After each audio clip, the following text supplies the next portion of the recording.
नमस्कार, आप देख रहे हैं न्यूज़ 21। नगरीय निकाय चुनाव छत्तीसगढ़ में एकदम जोरों पर है। सारी सरगर्मियां तेज हैं। नामांकन दाखिल हो चुके हैं। आज नामांकन की प्रक्रिया पूर्ण हो गई है। आज नामांकन का आखिरी दिन था। 28 तारीख को नामांकन की प्रक्रिया पूरी हो चुकी है। अब 31 तारीख तक नाम वापसी का समय सीमा तय की गई है। कौन कौन रहेंगे, कौन कौन से नाम वापस लिए जाएंगे, ये 31 तारीख को फाइनल होगा। फिलहाल हम वार्ड क्रमांक 60 में पहुंच चुके हैं, शहीद चंद्रशेखर आजाद वार्ड में।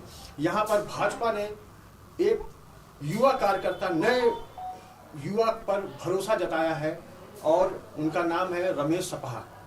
रमेश सपा जी काफ़ी ज़मीन से जुड़े हुए कार्यकर्ता हैं और कई सारे समाज सेवा के कार्य वो लंबे समय से करते आ रहे हैं।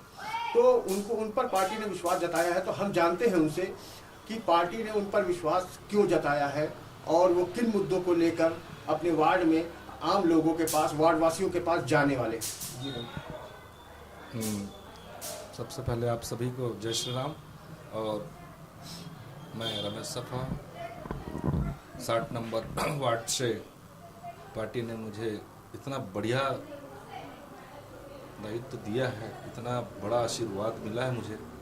मैं एक छोटा कार्यकर्ता था, तो मैं इसके लिए मैं पार्टी का बहुत बहुत आभारी हूँ। और मेरे प्रिय नेता श्री बृजमोहन अग्रवाल का मैं बहुत बहुत धन्यवाद करना चाहता हूँ कि इस छोटे से कार्यकर्ता को इतना बड़ा जिम्मेदारी देना, ये हमारे भाजपा के पार्टी में ही हो सकता है और दूसरे पार्टी में तो नहीं बोलूँगा, लेकिन ये बहुत बड़ी जिम्मेदारी मुझे दिया है और मैं इस जिम्मेदारी को बखूबी निभाऊंगा, ऐसा मैं प्रयास करूंगा। मैं अपने तरफ से और मेरे पार्टी के जो बड़े नेता हैं उनके आशीर्वाद से मैं हर उस गरीब के घर में जाना चाहता हूं और हर उस दुखिया है जो वार्ड में जो समस्या है उसका निराकरण करने के लिए मैं तत्पर मैं सामने रहूंगा। तो अब बात करते हैं कि पार्टी ने इन पर विश्वास जताया। इनका कहना है कि मैं आम लोगों की सेवा, जो एक समाज सेवा से जुड़े हुए हैं, तो इनका जो मोटिव है, इनका जो उद्देश्य है वो समाज सेवा से ही जुड़ा हुआ है। भले वो पार्षद बन जाए या भविष्य में विधायक बन जाए, मंत्री बन जाए, जो भी बन जाए, लेकिन इनका जो अपना एक उद्देश्य है वो समाज सेवा है। तो समाज सेवा से आप कब से जुड़े हुए हैं और आप जो है समाज सेवा को किस रूप में देखते हैं? समाज सेवा मैं जब से पार्टी में जुड़ा हूँ, पार्टी मैं 10 साल के आसपास मैं पार्टी से जुड़ा हूँ और पार्टी के बीच इससे पहले भी और पार्षद रहा हमारे कॉलोनी में, हमारे वार्ड में। तो उनके साथ कदम से कदम मिला के काम भी किए हैं और इस समस्या के दौर पे अभी उस दिन वो दिन ना दोबारा आए, उस जगह भी अपन काम किए थे जिसमें हमारा युवा संगठन का एक ग्रुप बना के रखे थे अपन, जिसमें संगठन वो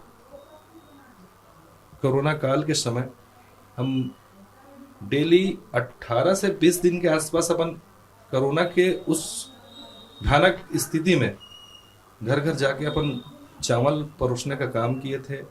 सोसाइटी में कहीं 200 आदमी 250 आदमी है, वहां जाके अपन वो मेहनत किए थे। तो हो सकता है कि ऊपर वाले की कृपा यही हो कि इस कारण से आज वो टिकट मुझे मिल गया कि आप उस दौर में जहां आदमी मरने के कगार में था, कोई एक दूसरे परिवार छूट रहा था, उस जगह में हम जाके वो चीज किए थे।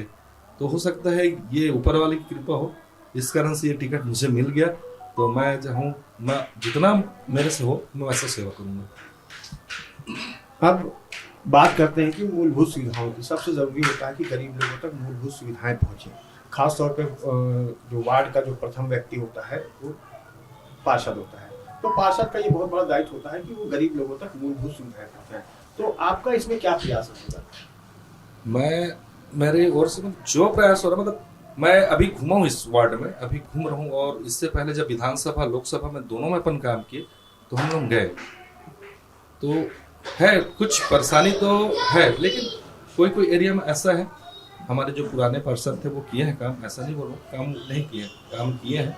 हाँ, ये है पार्टी को लगा कि नहीं ये और उससे अच्छा हो जाए, तो ये प्रयास करके शायद तो मैं ये करूँगा प्रयास। अब आखिरी सवाल यही है कि जनता को, अपने वार्ड वासियों को आप कोई संदेश देना चाहते हैं? मैं आप सभी भाई और बहनों से मैं निवेदन और प्रार्थना और आज्ञा करता हूँ कि आप मुझे एक बार सेवा करने का मौका दो। मैं आपके हर उस सुख दुख में मैं आपके हमेशा साथ रहूँगा, और जब मैं सेवा करने के लिए आया हूँ यहाँ पे, तो उसमें पूर्ण मैं अपने हिसाब से वो मेहनत करूँ। जैसा कि आप देख रहे थे कि सपा जी जो है वो काफ़ी जो है आत्मविश्वास से भी जो है ना लबरेज है कि इस बार जो है ये क्या है कि एक कई बार से लगातार यहाँ पे भाजपा हमेशा जीतती आई है, तो भाजपा के एक हिसाब से इसको गढ़ भी माना जाता है। यहाँ पे वोटर्स का परिसीमन के बाद भी कोई समीकरण बिगड़ा नहीं है, कोई स्थिति बिगड़ी नहीं है, सारी स्थिति सामान्य है। तो ऐसे में पार्टी ने एक नए चेहरे पर विश्वास जताया है। ये संगठन की अपनी अपनी नीति है कि वो किस तरीके से काम करती है। लेकिन फिलहाल जो है रमेश सपा जी लगातार जनसंपर्क में अब उतरने वाले हैं। नामांकन प्रक्रिया पूरी हो चुकी है। अब 31 तारीख को नाम वापसी की प्रक्रिया पूरी हो जाएगी। 11 तारीख को मतदान है और निश्चित रूप से 15 तारीख को इसका फैसला भी आ जाएगा। कौन जीतेगा कौन हारेगा ये तो 15 तारीख को पता लगेगा। लेकिन फिलहाल समाज सेवा से वो कल भी जुड़े थे, आज भी जुड़े हैं, उनका कहना भविष्य में भी जुड़े रहेंगे। ऐसी तमाम बड़ी और छोटी खबरों के देखते रहिए न्यूज़ 21। मैं हूं जावेद अख्तर, कैमरामैन अशोक के साथ रायपुर।